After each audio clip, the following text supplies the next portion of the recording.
Baik, kita mulai ya. Bismillah, alhamdulillah. Wassalatu wassalamu ala rasulillah wa ala alihi wa ashabihi wa man walah ma ba'd. Izin 1 menit saya ingin menyampaikan bahwa pembicaraan kita pada malam hari ini itu insya Allah akan eh, dilatar belakangi oleh eh, permintaan dari saudara Firdaus ya. Ya, benar. Jadi sebelum banyak bicara, saya akan sampaikan. Jadi ketika ngobrol, harapannya nanti ada empati, ada semacam keinginan untuk memberi informasi lebih gitu dari Mas Firdaus. Oke, Kenapa? Karena gini Mas, saya ingin tampilkan sedikit aja 1 menit. Oke,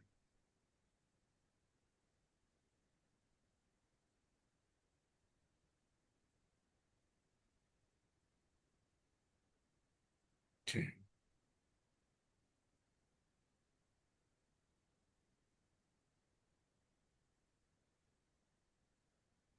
oke.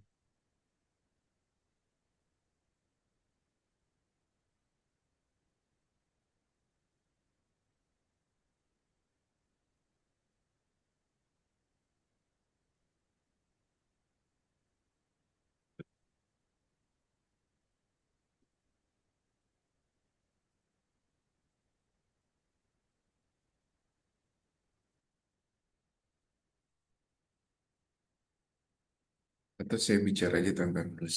Jadi gini Mas Firdaus, eh saya background S1, S2, dan S3-nya itu fikih Mas. Gitu. oke, Jadi kalau dalam dunia bisnis, saya itu bukan praktisi murni gitu. Gitu. oke, Jadi, siap, uh, aman. jadi, jadi yang dibutuhkan seorang spesialis fikih itu adalah mendapatkan gambaran yang jelas terkait kasus yang ditanyakan gitu, Mas. Oke, Sebagai gambaran ya, makanya para ulama dalam berbagai majelis fatwa itu mereka menghadirkan berbagai pakar di bidangnya masing-masing gitu. Jadi kalau bicara tentang teknologi, maka mereka mendatangkan pakar teknologi. Walaupun memang seringnya sih seremonial, ketika datang itu seremonial, tapi sebelum itu sudah ada paper-paper, sudah ada banyak informasi yang diserahkan. Tapi ketika ketemu langsung itu sebenarnya lebih kepada penegasan gitu. Nah, jadi ada 3 tahapan. Jadi tahapan pertama adalah memahami realita dari transaksi, dari perbuatan hukum yang ditanyakan kepada para ahli fikih atau spesialis fikih. Baru nanti setelah para ahli fikih itu mengetahui realita perbuatan itu atau bahkan konteksnya juga gitu kan, itu barulah ahli fikih melakukan analisis hukum. Bahkan sebelum analisis hukum, sebenarnya kalau itu perbuatan hukum, itu para ahli fikih melakukan takyif fikih namanya. Takyif fikih itu eh, mengidentifikasi perbuatan hukum itu termasuk akad apa. Ini disebut dengan takyif fikih. Jadi kalau misalnya nanti ada misalnya ya, ada transaksi melalui GoPay misalnya, melalui GoFood misalnya aplikasi ya, melalui driver. Itu kan belum di zaman Nabi belum ada itu. Nah, seorang ahli fikih ingin menentukan hukumnya itu mesti tahu tuh siapa saja pihak-pihaknya, kemudian eh, apa saja perbuatan hukum yang ada di dalam transaksi tersebut. Baru nanti para ulama melakukan takyif fikih. Takyif fikih itu mengidentifikasi ini sebenarnya akadnya apa ya gitu.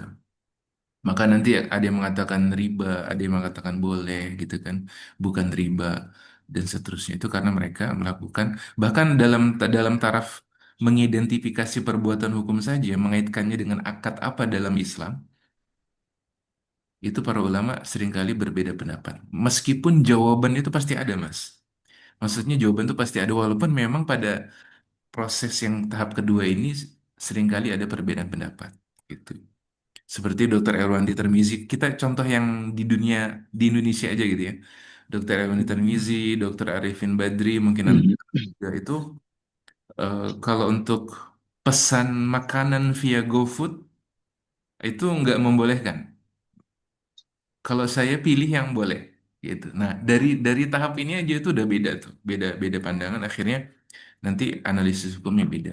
Nah, intinya saya ingin menegaskan disclaimer ya, bahwa antum mungkin justru malah praktisi, mungkin gitu kan. Jadi saya itu bukan praktisi, tapi saya adalah orang yang berusaha untuk memberikan solusi hukum Islamnya gitu.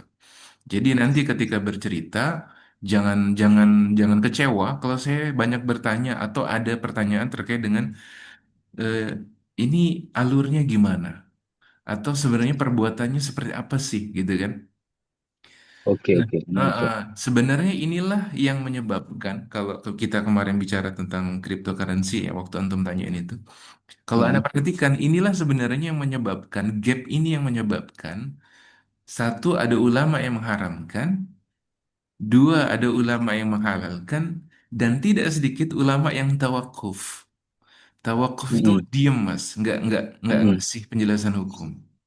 Nah, kalau saya perhatikan sebabnya itu adalah tasawur mereka, pengetahuan mereka terhadap perbuatan hukum itu sebenarnya apa gitu. Oke, artinya Oke. maksudnya secara di lapangan kurang paham lah ya, secara mekanis, secara teknisnya bagaimana gitu ya. Benar, tapi perlu gimana ya? Kita tuh saling melengkapi misalnya gitu. Saling Iya, Ustaz. melengkapi.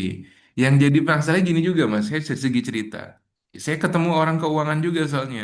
S2 saya salah satu ada satunya itu selain fikih, ada ekonomi Islam. Saya ketemu teman-teman di ekonomi konvensional, ekonomi bukan ekonomi Islam.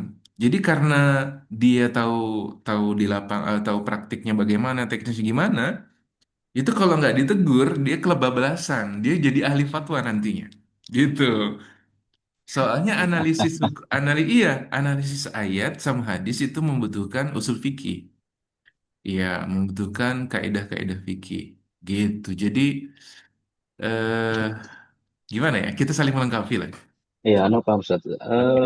Sama halnya begini, Ana kan sebenarnya background S1 Fakultas Hukum ya, dan Ana sempat berpraktisi juga dunia lawyering.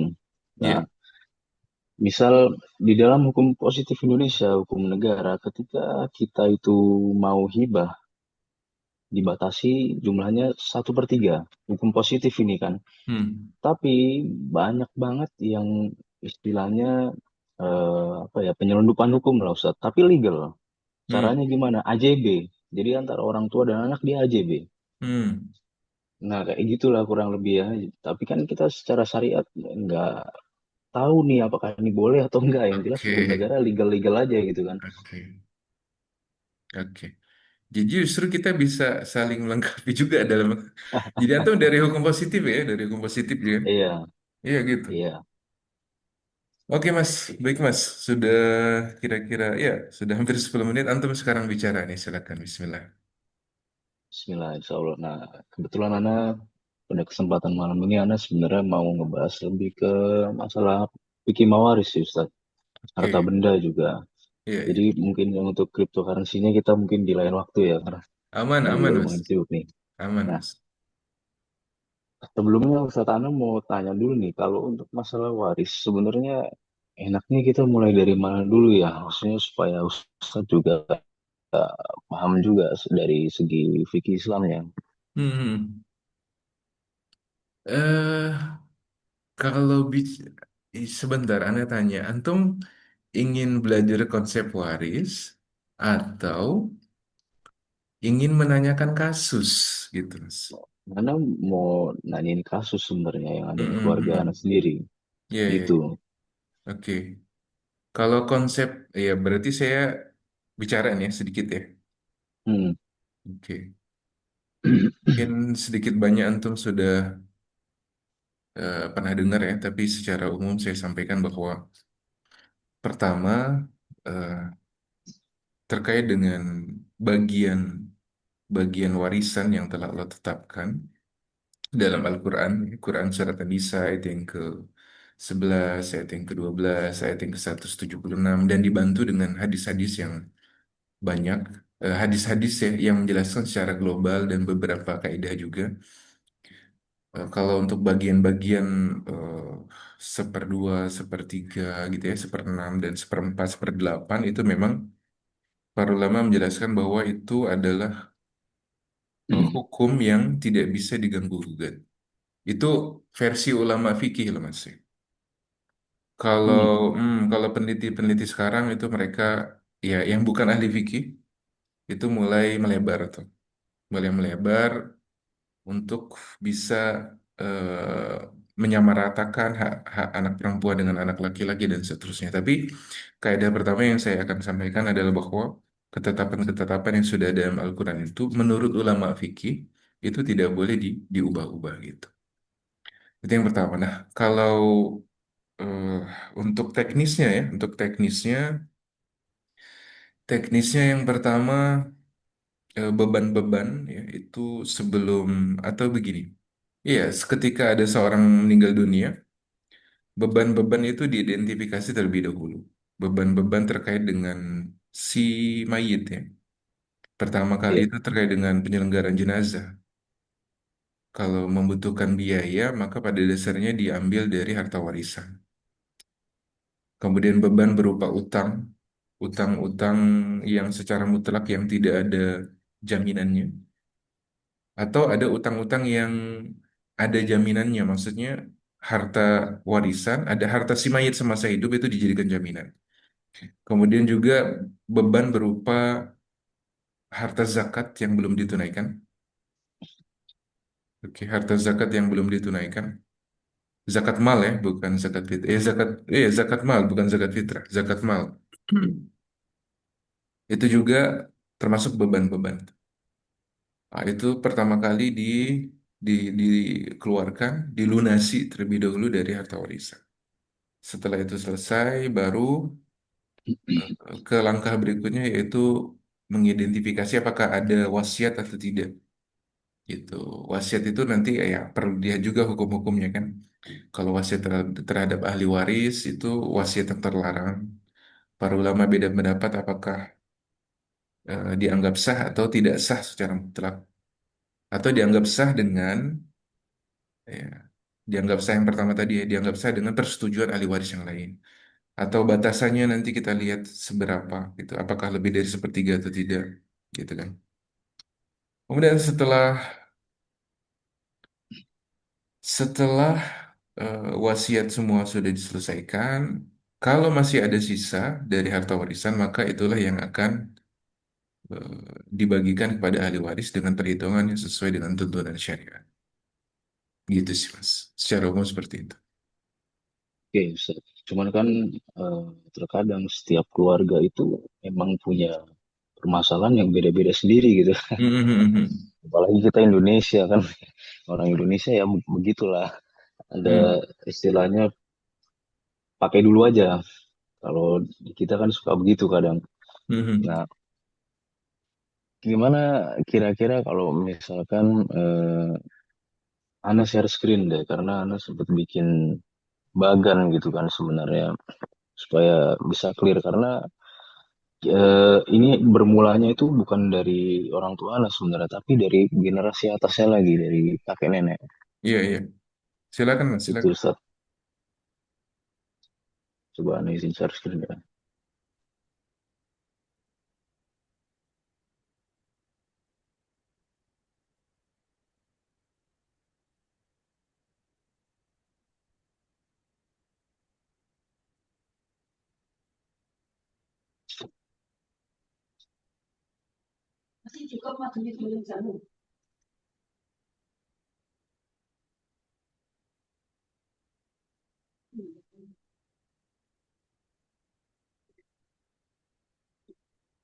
Apa sudah terlihat Ustaz?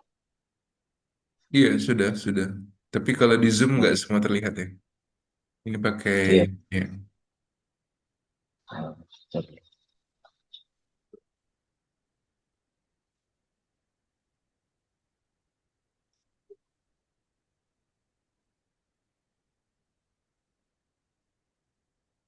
Nah, ini lebih jelas mungkin ya.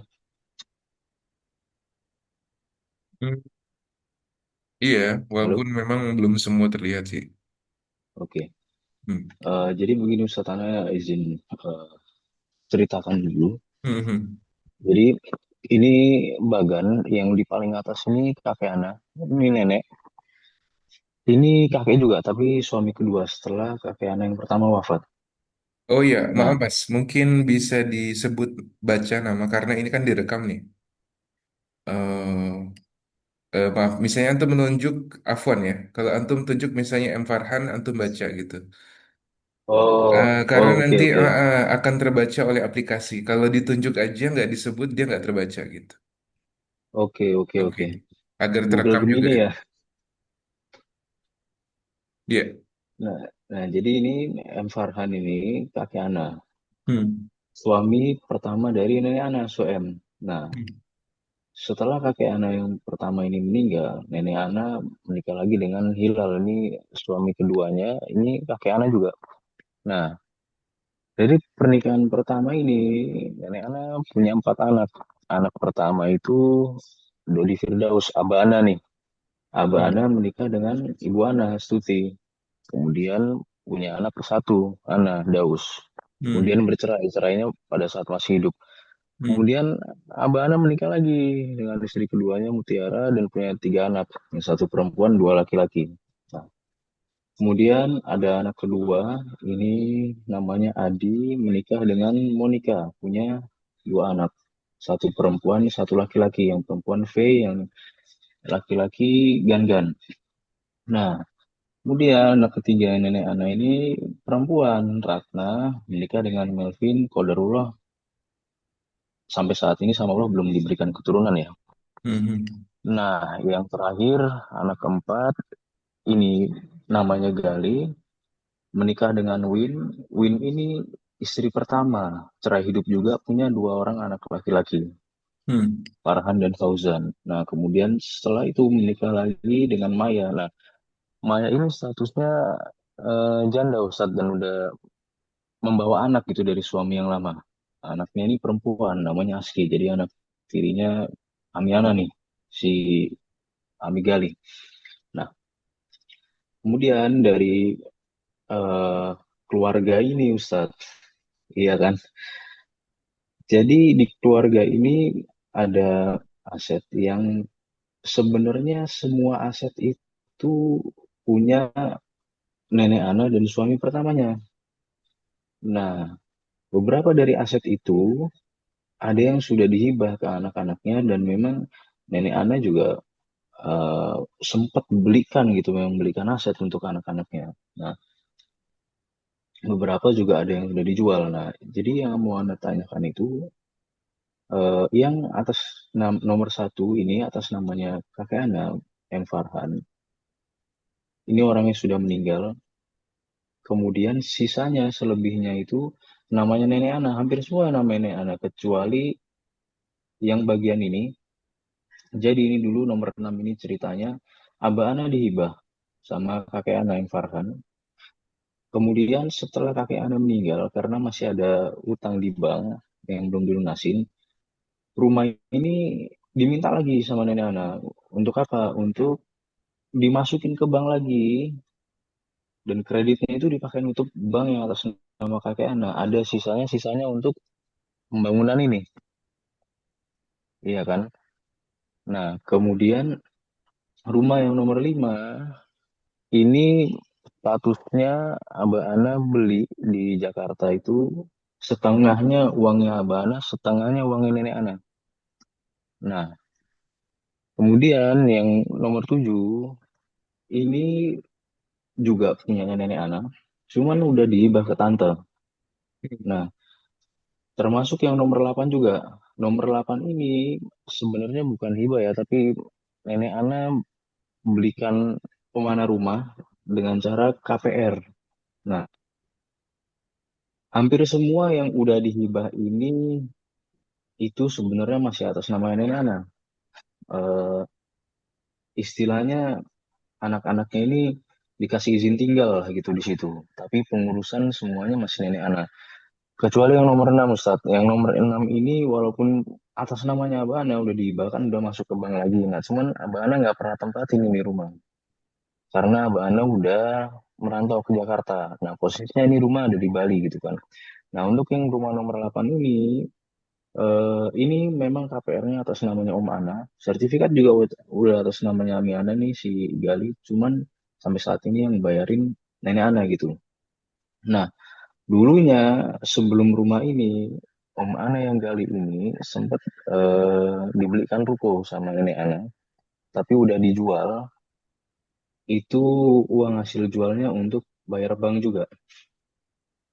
Nah, lebih kurang begitu, Ustaz. Jadi yang mau Ana tanyakan ini sebenarnya yang menjadi warisannya kakek Ana, Muhammad Farhan ini, dan yang menjadi warisannya ayah Ana ini, Dodi Firdaus ini yang mana ya? Hmm. Ana pernah dengar kalau misalnya hibah itu orang tua yang kasih, tapi di masa yang akan datang orang tua minta lagi, itu diperbolehkan dan hibahnya gugur gitu. Hmm. Itu yang mau Ana tanyakan juga. Ya, Eh, yang ada di sinilah gitu kurang lebih. ya, ya. Oke. Sudah segitu ceritanya, Mas. Iya, nanti mungkin bisa diimprove lagi dengan ngobrol nanti kan ini sendiri biasanya. Eh, itu banyak kan tadi, Mas ya. Jadi saya kan nggak langsung hafal semua kan. Jadi, Iya. hmm, Anda pernah dapat konsultasi, melayani konsultasi waris ya? Belum lama kok, masih Hmm, bulan Juni ini hmm, juga. Jadi panjang ceritanya itu. Tapi selesai. Tapi caranya bukan langsung seperti ini memang sih. Kita ngobrolin satu-satu, Mas. Jadi eh, misalnya siapa dulu yang meninggal nih? Misalnya kakek meninggal tuh kan ya. Kakak kakek meninggal. meninggal dulu. Mm-mm. Posisi kakek meninggal itu ada ahli waris, ya kan? Ada ahli waris berupa Iya, is- istri kan sudah bercerai itu. Maaf, sebentar. Suem. iya. Ibu Suem ini kan mantan istri jadinya kan? Ini cerai mati Ustadz Oh, kebetulan. Afwan, iya cerai mati, iya wafat ya cerai Hmm, mati nih. Oke, hmm, cerai mati. Jadi ketika Pak M Farhan kakek itu meninggal dunia, istri masih hidup. Oke, ada anak ya, De Firdaus. Kemudian ada lagi anak Galih ya. iya. Kemudian ada Ada lagi Ratna anak Ratna. sama Oke, ada Adi nih satu lagi. oke ada Adi juga. Ya, berarti ahli warisnya adalah itu ke atas ada nggak kakek nenek? Enggak, udah Su- meninggal semua. Sudah meninggal semua. Enggak, ketika M Farhan ini wafat, apakah orang tua M Farhan ini masih ada? Enggak. Yatim piatu Ustaz kakek anak. Oh, qadarullah iya iya. Jadi sudah putus ke atas itu ya. Eh, Putus. kakek, iya memang yatim piatu, tapi mungkin kakeknya Pak Farhan ada atau tidak? Enggak. Yakin ya? Nenek dari Yakin jalur Ustaz. nenek dari jalur ayahnya M Farhan, kemudian nenek dari jalur ibunya M Farhan. Enggak ada Ustaz karena dulu kakek anak itu datang ngelamar nenek anak benar sebatang kara Ustaz. Hmm, Masya Allah ya. Jadi diyakini bahwa saat M. Farhan meninggal, kakek nenek, orang tua, ayah, ibu, kakek nenek ke atas sudah wafat atau memang nggak diketahui. Wafat Ustaz. Yang Hmm, ada yang ke samping yang anak tahu. oke. Nah mungkin, nah itu mas, itu satu catatan sih mas. Ketika kakek datang sendiri, benar datang sendiri, tapi apakah waktu itu ada kakek beliau di seberang sana yang tidak sampai informasinya. Ini bukan memberatkan diri sih, Mas. Tapi namanya menggali informasi coba sambil diingat-ingat lagi gitu kan. Seingat anak, kakek anak ini datang ngelamar. sama saudaranya, sama saudara kandungnya. Hmm, oke oke oke. Gitu, Ustaz. Oke, intinya sekarang diyakini bahwa ketika M. Farhan meninggal dunia, oke, Hmm, maka saat itu tidak ada orang tua ya, ayah, ibu, kakek, nenek ke atas sudah nggak ada lagi itu ya. ya, ya. Nah, ketika beliau meninggal dunia, nah ini masih yang perlu diidentifikasi pertama, itu mesti dicatat tuh. Apa saja harta peninggalan M. Farhan ini, Mas?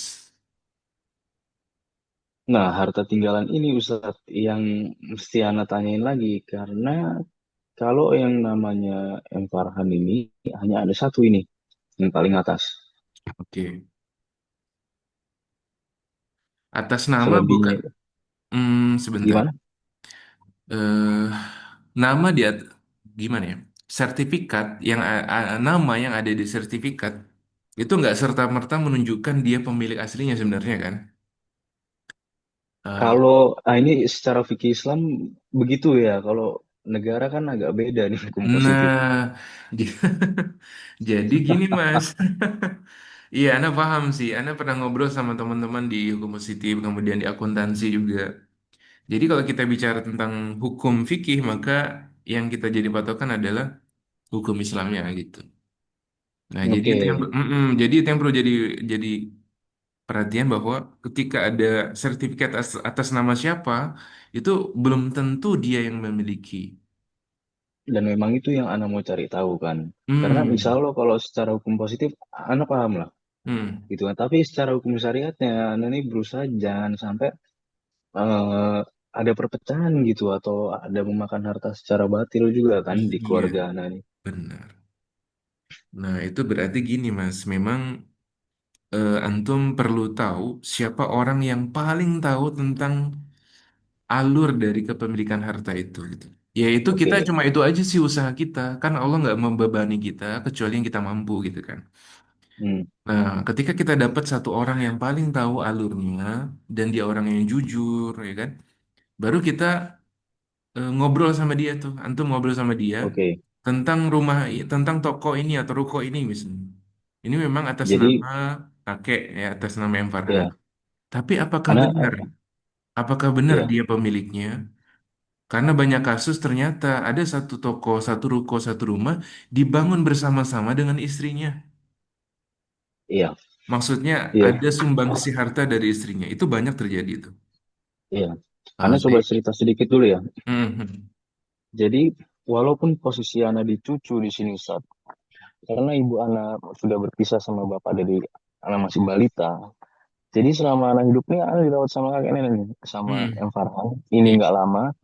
Kemudian sama nenek, sama kakek Ana yang kedua yang lama, iya, iya. sama bapak abah Ana juga. Nah, tiga orang ini satu, dua, tiga, ini yang paling tahu semua alurnya, Oke, alur asetnya. Jadi karena kebetulan Ana ada di lingkarannya ini, Ana banyak oke, tahu. oke, Justru anak-anak yang di sini dan ini nggak banyak tahu. Adi sama oke. Gali ini nggak sebanyak itu tahunya. Terus tante Ana lumayan banyak tahu juga. Nah, saat ini Ana tinggal sama nenek Ana. Memang paling deket cucunya Ana gitu sama nenek Ana. Jadi Hmm. Ana banyak tahu kan. Iya, iya. Nah, kayak gitu lah. Nah, jadi kalau misalnya ditanya masalah harta, sebenarnya kakek nenek Ana ini dulunya Tailor. Nah, Tailor ini Dulunya, milik maaf, berdua. dulunya. Dulunya Tailor penjahit. Oke, oke, Nah, kerja berdua sampai di satu titik kakek Ana ini pensiun, kemudian yang lanjutin nenek Ana semuanya sama kakek Ana yang kedua. Dulu kakek Ana yang kedua ini istilahnya tangan kanannya M Farhan dan Suem. Ya. Nah, setelah itu kalau dari masalah harta, yang nomor dua, nomor tiga ini 90% memang nenek Ana yang punya Ustaz. Karena pada saat itu kakek Ana udah pensiun. Dari cerita nenek Ana, waktu kakek Ana pensiun itu, nenek Ana beliin rumah yang ini. memang dikasih gitu. Nenek anak Hmm. belikan, dikasih kakek anak. Nah, yang ini nenek anak beli sendiri. Kakek anak nggak tahu. Oke. Termasuk ini juga. Jadi, kalau yang bisa dibilang harta milik bersama itu nomor satu, sama yang ini. Hmm. Ini juga termasuk nomor tujuh, karena nomor tujuh ini pecahan dari sini. Itu. Nah, ini kakek Ana udah meninggal. Yang ini juga kakek Ana udah meninggal. Ini termasuk harta bersama, tapi pada satu memang udah dijual. Iya, iya. Nah, Iya. begitu Ustaz. Eh, jadi jadi mestinya nih sambil nggak apa-apa sih sekarang ditampilin yang nggak bisa diedit ya. Tapi nanti antum butuh cek lagi. Jadi gini, jadi ada nomor satu, dua, tiga atau lima tadi yang antum tunjukkan. Ada Ya, aset-aset yang merupakan kepemilikan bersama. Itu antum beri catatan gitu. Kalau bisa ketika ngasihnya catatan juga ada nenek. Nenek masih hidup kan ya? masih sekarang tinggal sama Ana Ustaz. Bisa diajak ngobrol masih nyambung ya? Masih nyambung, masih ingetannya insya Allah masih kuat lah. Hmm. Apalagi ya perempuan soal harta ingat banget Ustaz. Hmm. Nah, itulah untuk validasi berapa persen milik ayah, berapa persen milik nenek. Jadi sebelum sebelum memperkirakan maka coba diingat-ingat dulu misalnya dulu apakah ada kwitansi. Tapi biasanya yang seperti ini jarang sih. Kwitansi antara Mm-mm. suami istri itu jarang biasanya. Tapi Coba ya. kita datanya ada berdasarkan ingatan biasanya. Jadi Iya, mm-mm, nenek ditanya itu kira-kira dulu berapa persen, berapa kakek nyumbangin uang untuk beli tanah, beli apa tadi bangunan ya, pertokoan atau gitu. iya. Jadi dengan modal ingatan nenek itulah kita Kalau berusaha mengingat-ingat, ya. nah, iya, kebetulan ada sebelum konsul itu Ya udah bisa dari satu dua bisa minggu yang diulang lalu Mas. itu udah Tadi ngajak terputus ngobrol terus sedikit. Tat. Kebetulan. Ya, jadi kebetulan sebelum anak konsul ini dari jauh-jauh hari itu anak udah gali informasi semua. Dan memang Oke. anak bilang anak mau konsul gitu kan. Hmm. Gitu Ustaz. Jadi ya kemungkinan besar anak tahu lah. Oke. Ya berarti tinggal diberi catatan aja Mas. Ini berapa persen punya kakek, berapa persen punya nenek gitu. Itu mesti dicatat di awal tuh. Oke, Maksudnya ya sebisa mungkin ada catatannya gitu. Dan apa ya? Ketika kita memperkirakan itu, memang sebisa mungkin seakurat mungkin. Itu yang kata saya tadi. Kalau bisa nenek ya ditanya gitu. Seakurat mungkin gitu. Kalau kalau cari mudah ya memang 50-50 cari mudahnya. Cuma nggak seperti itu. Itu kalau memang udah sulit banget nggak bisa dapat informasi gitu sih. oke Oke, nah, Ustaz. oke. Nah, setelah ada persentase seperti ini dalam hukum Islam kan memang syirkah kepemilikan tuh ada meskipun atas nama salah satu orang di antara mitra syirkah gitu. Nah, Oke. itulah yang nanti yang akan kita jadikan patokan mana harta warisan mana bukan gitu kan.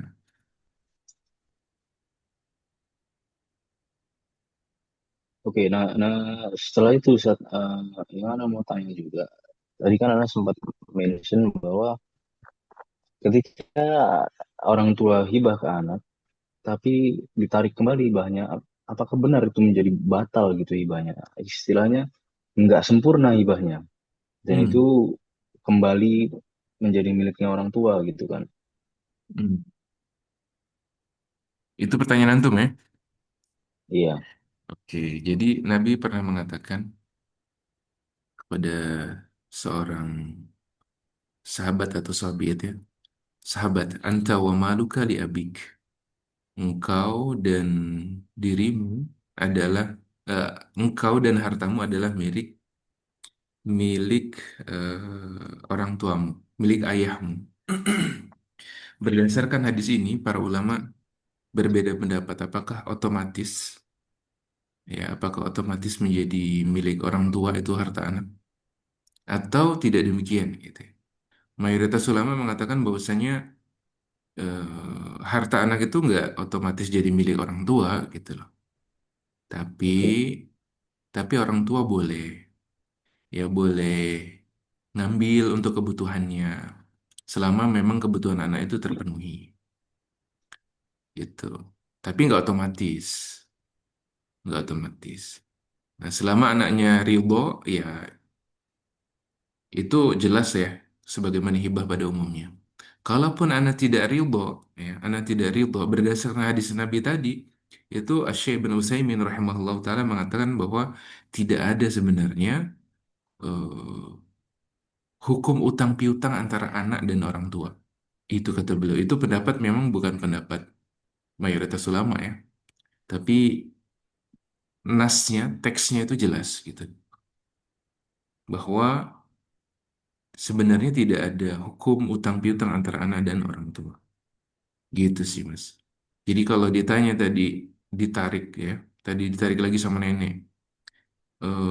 Tadi itu ditarik dari ayah antum kan ya? Iya. Mm-mm. Apa Ini, eh iya, apa yang antum ketahui ketika ayah antum menyerahkan itu ke nenek? nah, jadi ini aset yang dihibah ini sumbernya adalah harta bersama milik nenek dan kakek anak. Nah, Oke, pada saat itu waktu dihibah ke abah anak ini, kakek anak masih hidup. oke, Nah, barulah setelah kakek anak meninggal, ini aset diminta lagi sama nenek anak untuk dijadikan jaminan di bank karena nenek anak mau ambil kredit untuk menutup utang hmm, yang lain dan hmm, pembangunan pembangunan hmm, pertokoan ini hmm, gitu kan lebih kurang. hmm. Nah pada saat itu ya ayah anak karena ya udahlah aset juga dikasih gitu kan orang tua butuh ya udahlah. Nah qadarullah sampai ayah anak meninggal sertifikatnya masih di bank Oke, dan rumah ini memang nenek anak yang tinggalin gitu dan yang ya, ngerawat biayain hmm, segala macam juga nenek hmm, anak hampir ya, semua lah yang ada di sini nenek anak semua gitu. ya, ya. Oke. eh Perlu diingat-ingat sih, perlu diingat-ingat ya. Apakah Bapak waktu itu sekedar minjemin aja? Kan yang digadaikan kan sebenarnya sertifikatnya ya. Iya, Coba diingat-ingat, Bapak itu kasih atau cuma minjemin aja gitu loh. ayah saya ngasih Ustadz karena emang dari awal tuh sertifikat nggak pernah kepegang tangan malah bahasa Oke, nenek anak tuh abah anak dipinjemin nama gitu jadi memang pinjam nama oke. Ya berarti, ya oke berarti 50% itu harta warisan dari kakek, 50% memang punya nenek gitu. gitu ya. Mm-mm. Oke, nah setelah kakek meninggal di rumah ini itu ada pembangunan Ustadz. Iya, maksudnya ada renovasi rumah ada, terus nenek anak ada bangun kios juga di depannya. Itu murni pakai duitnya nenek anak. Nah, ini statusnya Hmm. jadi gimana nih? Apakah masih 50-50 atau dia berubah? Berubah dong. Diperkirakan kelebihan pertambahannya itu seberapa banyak. Tapi ya namanya renovasi kan mungkin nggak terlalu, ya dilihat sih renovasinya seperti apa. Yang pasti tidak menambah lebar tanah. Kalau Iya, renovasi paling dia nambah bangunan. Nah, nilai bangunan itu berapa persen sih gitu. oke. Kalau bangunannya permanen itu dan dia masih bagus posisi ya, kualitasnya masih bagus, dia akan tiap tahun kan meningkat deh nilainya ya. Kalau Mengikut bangunan setiap tahun menyusut, Ustaz. iya Afwan. Kalau di maksudnya ini loh, digabungkan dengan tanah. Iya sih kalau hitungan akuntansi ada penyusutan. Penyusutan. Di akuntansi Tanahnya ada yang naik, penyusutan. NJOP-nya yang naik sebenarnya. Oke, tapi kan sebentar guys saya tanya. Misalnya gini, antum mungkin paham ya di realita di lapangannya. Ketika ada tanah, kemudian ada bangunan, ya kan? Apakah misalnya tahun ini tanah dan bangunan ini harganya misalnya 1 miliar. Tahun depan Iya, ternyata naik tuh 1,2 iya, miliar. capital gain. 1,2 Iya. miliar. Itu naiknya itu Murni untuk tanahnya saja atau dengan bangunannya? Kebanyakan kalau bangunannya itu sudah lebih dari 5 tahun saat itu udah Oke. nggak dihitung. Terutama itu bangunan yang standar ya, adalah arti Mm-mm, bukan mm-mm, bangunan mewah. Nah, kalau mm-mm. Anak kan juga sempat bersinggungan dengan KJPP ya, Oke, barangkali Ustaz, ya. Jadi KJPP itu biasanya menilai setiap 2 tahun sekali bangunan yang bukan bangunan mewah, terutama bukan untuk komersil, itu pasti depresiasi harganya. oke, ada Bangunannya, penyusutan. iya. Tanahnya Eh, yang naik terus, Ustaz. iya, berarti tanahnya yang naik terus ya.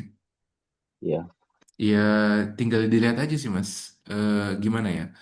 Dilihat berapa persen. Jadi coba diingat-ingat, renovasi itu nilainya senilai berapa persen dari nilai bangunan itu. Karena bagaimanapun juga, walaupun dalam hitungan akuntansi itu ada penyusutan, apalagi kalau kita punya laporan pajak ya, itu kan selalu ada penyusutan, benar nggak? Untuk iya. bangunan ada penyusutan. Bangunan Kalau justru bangunan bangunan itu kalau misalnya kita mengacu ke PBB itu kayak nggak ada harganya Ustaz, kayak nggak bangunan ada itu. harganya, oke. Tapi kalau Kecuali dijual laku kan? Kalau dijual laku kan? laku, Nah, udah itu pasti yang jadi laku. patokan. Itu yang jadi patokan, Mas. Berarti Jadi harga pasarnya. harga pasar. Jadi gini, Oke, cuma diinget-inget aja sih berapa persen. Itu aja tuh kuncinya tuh. Diinget-inget renovasi itu biayanya berapa persen. Oke, oke, dari ibu dari nenek ya, berapa persen. Kalau itu sudah ketemu, nanti gampang tinggal lihat harga bangunan itu tanpa tanah misalnya atau dengan tanpa tanah ya karena nenek cuma kasih sumbangan untuk renovasi tadi. Kalau sudah ketahuan berapa persen, baru nanti dilihat harga pasar dari bangunan itu. Kalau dijual, itu harga pasarnya berapa kira-kira. Seperti itulah oke. persentase kepemilikan nenek itu. Nah, ini dihitungnya harga bangunan berbanding dengan harga tanah itu pada saat beli tanahnya pertama kali atau di harga saat ini? Harga saat ini, Harga saat ini ya. harga saat ini, gitu. Oke, Atau bukan saat ini sih sebenarnya.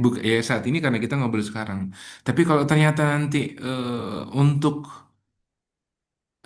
seperti likuidasi lah istilahnya ya. Maksudnya iya. penyelesaian masalahnya itu nanti setahun 2 tahun kemudian. Kalau bisa sih segera. Kalau sarannya ahli fikih segera. Tapi kalau misalnya Oke, oke. ternyata mundur 6 bulan, 7 bulan kemudian dan harganya beda, ya harga hari itu bukan sekarang maksudnya gitu. Oke, oke. Oke, Anda paham. Oke. Nah, ini ada lagi yang Anda mau tanyain. Jadi, ini kita bicara di luar yang nomor 6 dan nomor 1 dulu ya Ustadz ya. Karena kan ternyata ini termasuk waris juga. Ini juga termasuk waris kakek anak. Nah, jadi kita mau bicarakan yang memang itu istilahnya murni miliknya nenek anak. Jadi, dari aset-asetnya nenek anak yang memang dia beli sendiri ini sudah dipetain gitu. Jadi dari empat anaknya ini tadi udah di istilahnya apa ya dikasih satu-satu lah gitu Ustaz. Hmm, hmm, hmm, Nah, hibah lah hibah gitu ya. hmm, Nah, ini anak yang nggak tahu nih ini termasuk hibah atau termasuk wasiat gitu dari nenek anak kan. Karena semasa hmm. masih hidup gitu. Nah, Oke. dan juga kalau itu misalnya masuk hibah, perhitungannya itu gimana sih sebenarnya? Apakah dihitung dari nilai asetnya atau luas tanahnya gitu?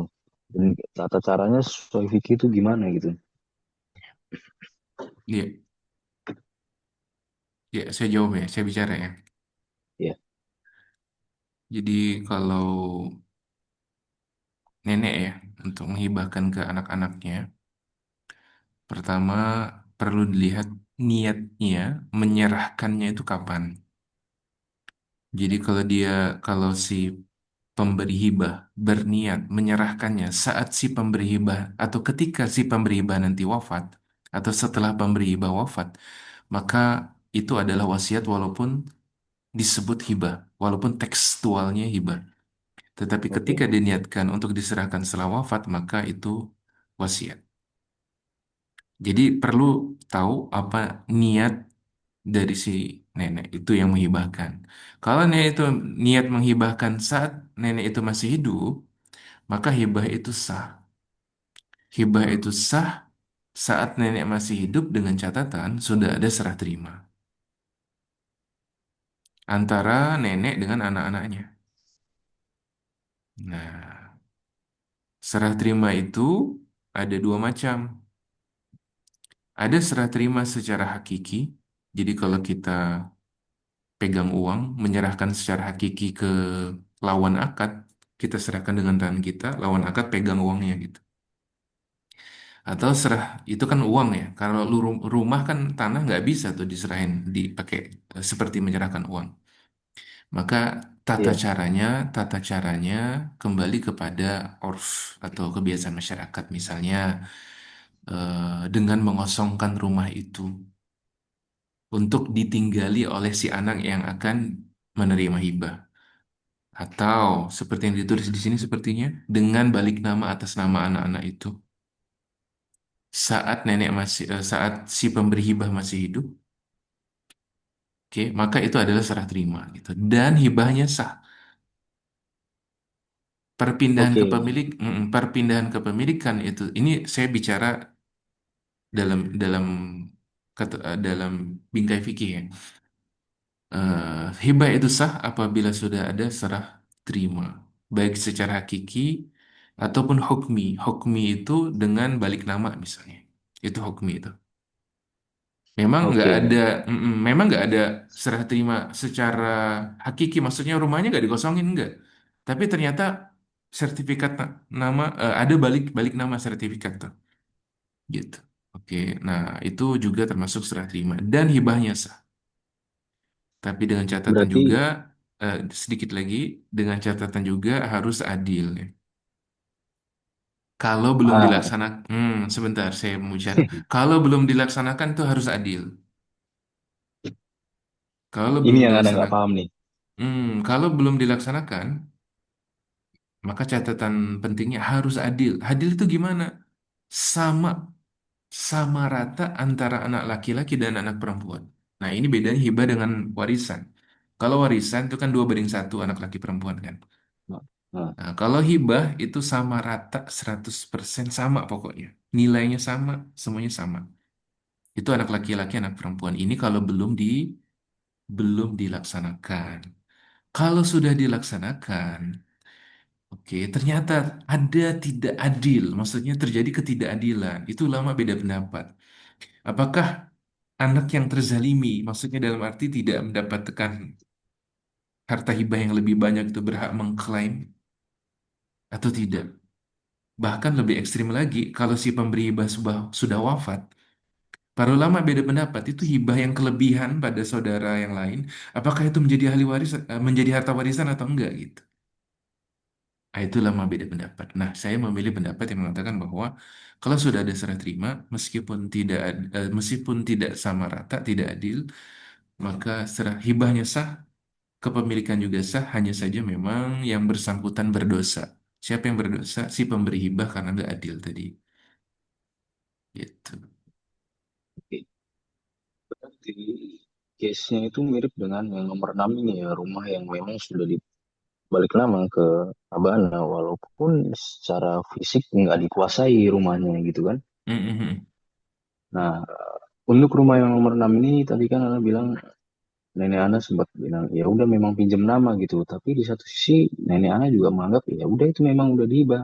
Tapi dipinjam nama Ustaz. Nah, Nah, itu ini yang berarti masih ragu-ragu tuh, Mas. nah gimana ini ada solusi Kak Ustaz?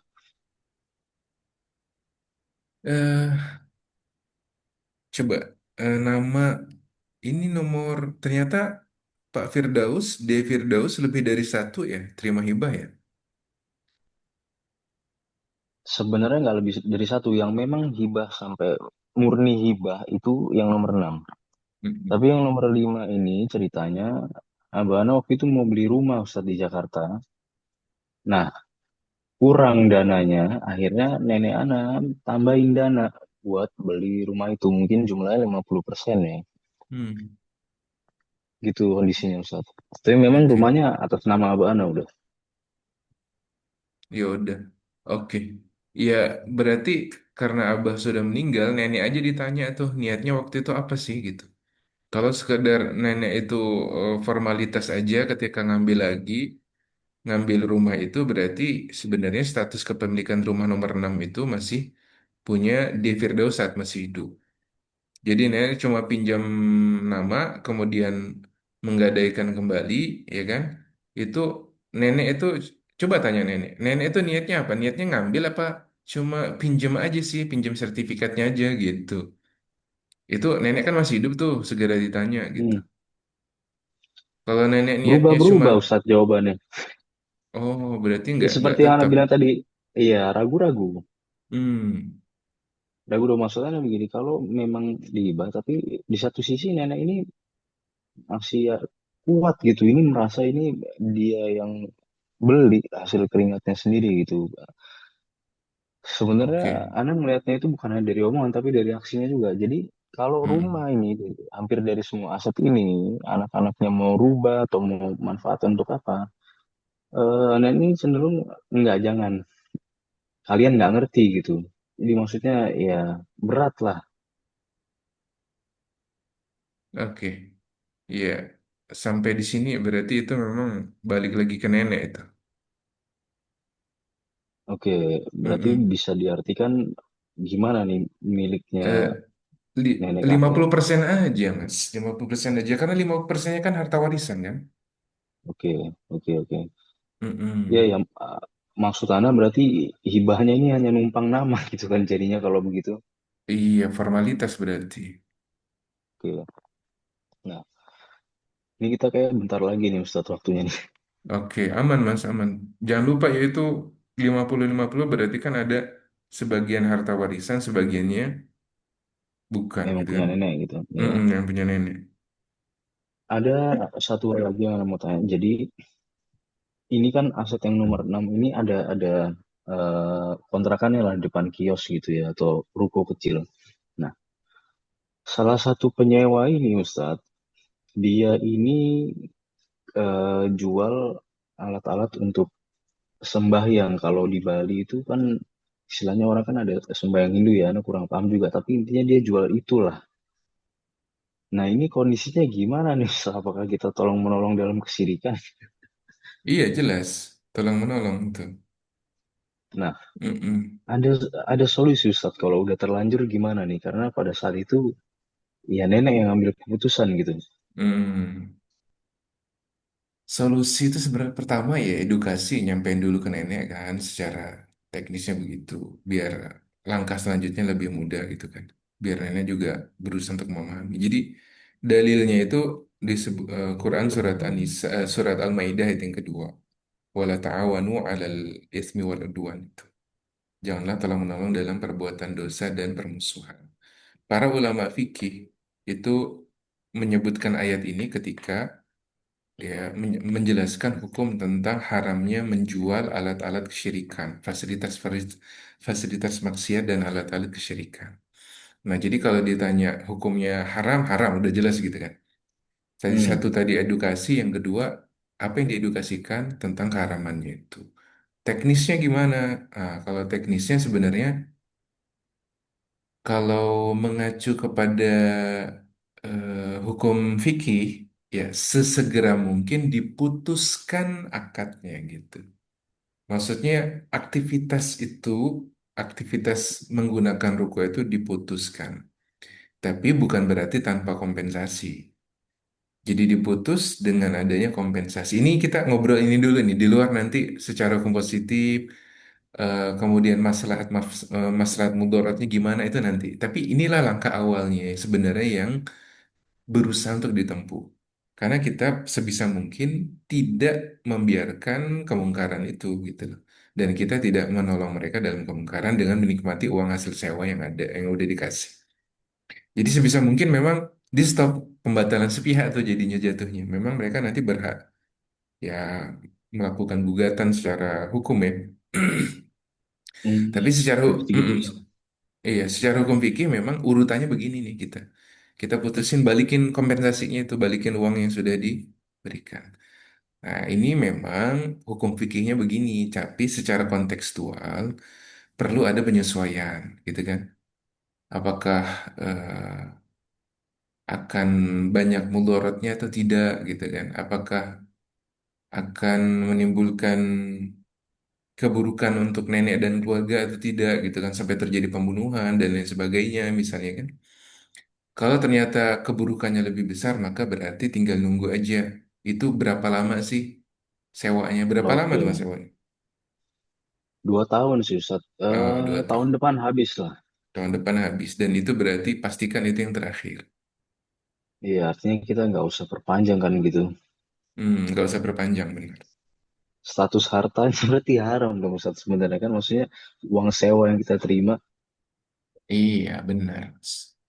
Harta haram itu mas. Dibersihkan. Iya. Halo? Ya, sama seperti Riba. riba Bunga. juga. Iya, sama Bunga. ya. Bunga. Nah, Harus kita buang kan itu. iya. Oke Ustaz, mungkin sementara itu dulu ya. Oke mas, aman mas, baru fikir. Oke. Antum, ada lagi yang mau ditanyakan? Ya, sementara Ana cukup dulu. Oke. Saya jadi ngobrol, jadi kayak temen ya gitu. Ya, memang temen ya. Ya, Jadi kita saya kan teringat, aslinya saudara sama Muslim Ustaz. Mau iya gimana? benar. Saya teringat perkataan teman saya ketika tahun 2020 ya. Iya 2020 dia sekarang dia ini ya muridnya Dr. Syafi'i juga Syafi'i Antonio. Iya, Dia di BPR, kerja di BPR di Bogor kayaknya dia. Dia bilang, oh bagus Ustadz katanya. Kalau antum akademisi sekaligus konsultan itu bagus katanya. Jadi nanti antum akan tahu bagaimana praktik di lapangan gitu kan. Antum akan berjumpa dengan para profesional, antum akan berjumpa dengan banyak orang yang menceritakan ke antum tentang eh, realita di lapangan itu gimana. Nah, dan ternyata memang bener seperti begitu. itu, iya seperti itu. Dan saya berharap ya kita memang disayang. Antum muslim jelas saya. Sangat disayang, sangat disayangkan seringkali kita itu. Tapi memang inilah manusia, kita lemahnya di sini. Tapi kita akui sih, lemahnya kita orang beriman itu adalah ketika kita ingin berbuat baik kepada seseorang itu seringkali didasari oleh kepentingan. Ya itu manusiawi mas, maksudnya kita nggak Manusiawi menganggap, banget ya. itu nggak menganggap itu sebuah aib. Tapi saya sering kali kalau ngobrol sama teman, saya punya temen tim IT, dia sebenarnya kalau saya ke profesional, bayarnya mahal banget. Mas. Dia sama ke saya juga begitu, tapi saya bilang begitu. Jadi saya bilang kita ngobrol ini memang punya punya apa ya latar belakang kepentingan, tapi paling nggak setelah kita sadar, kemudian kita berinteraksi setelahnya paling nggak ada usaha untuk lebih tulus gitu. Iya, Gitu. benar sih Ustaz. Nah, Benar, benar, oke. benar. Nah, saya ke Maksudnya antum kan juga gitu. Saya ke antum juga menjaga gitu. muamalah lah. Menjaga muamalah benar. Kedepannya, kedepannya itu ya mungkin aja kita saling butuhkan gitu kan. Mungkin aja. Ya, insya Allah. Dari antum lawyer ya antum ya. Cuman Advokat ya. Ana udah keluar dari dunia itu. Mm-mm. Dulunya Abah Ana Mm-mm. tuh lawyer. Nah, terus Oke. Ami Ana yang gali juga lawyer juga. Nah, Ana kerja di kantor itu, ya kan? Setelah Abah Ana meninggal, dan Ana pikir-pikir juga, sebenarnya Ana hidup di area yang mutasabihat bisa dibilang. Iya. Nah, Ana bilang, udahlah, daripada begitu kan, kenapa sih nggak, maksudnya cari yang lebih tenang-tenang aja gitu, walaupun Mm. ya bisnis nggak terlalu, duitnya nggak terlalu menggoda lah, tapi ya menggoda sih, cuman maksudnya beda ya Ustadz ya. Kalau bisnis kan kita memang bootstrapping gitu, capek Iya. banget. Nah kalau lawyer kan Mm-mm. kita bahasanya modal cuap-cuap tuh kan, modal Iya. ngomong lah. Model model memperjuangkan uang sebenarnya kan. Iya, Iya, banyak baik hak. banget Mm-mm. siasahnya. Mm-mm. Iya. Kayak Iya. begitulah, akhirnya Anda keluarlah dari situ. Iya, itu sinyal keimanan sih. Sinyal ke... Tapi gimana juga ya Ustadz ya, walaupun ada yang bilang, Sebenarnya nggak apa-apa kalau jadi lawyer lurus-lurus aja, tapi susah. Susah lah, udah lah Iya susah Indonesia ini." sih. Benar sih. Kalau nggak sanggup ya jangan gitu kan. Tapi kemungkinan Iya, bertentangan terus lah, bergejolak terus. iya, Oke. begitulah Ustaz. Terutama kita nggak paham syariat kan, wah, Hmm. udahlah tercebur kita jadinya kan. Hmm, hmm, hmm. Oke, oke, oke. Oke, sebelum ditutup nih, sebagai seorang teman, antum gimana? Sudah beli aset kripto? Udah? Belum? Karena terakhir pegang Bitcoin itu sebenarnya udah lama Ustaz, udah tahun Oke, kemarin di oke. kuartal 4 gitu kan. Karena keluar, Hmm. memang ada keluar Kena. gitu karena ya harga udah turun mau gimana, Anu mau nggak mau kan Hmm. daripada maksudnya profitnya hilang lagi, jadi ya Hmm, hmm, keluar hmm. aja. Oke. Ah, itu alasannya ya? Terus, ya terus ternyata di 2026 ini Anu merasa loh kok banyak nih sekarang ustadz-ustadz yang bahas gitu kan kayak Ustadz Oke. Abdul kemarin baru rilis jurnal deh kalau nggak salah tentang Hmm, kripto gitu kan. hmm. Disertasi beliau ya? Mm-mm. Hmm. Ya nah mungkin ya tertarik lah nanti next time. Kalau alasan antum waktu itu berarti memang antum cebur-cebur aja tanpa tahu halal haram berarti ya?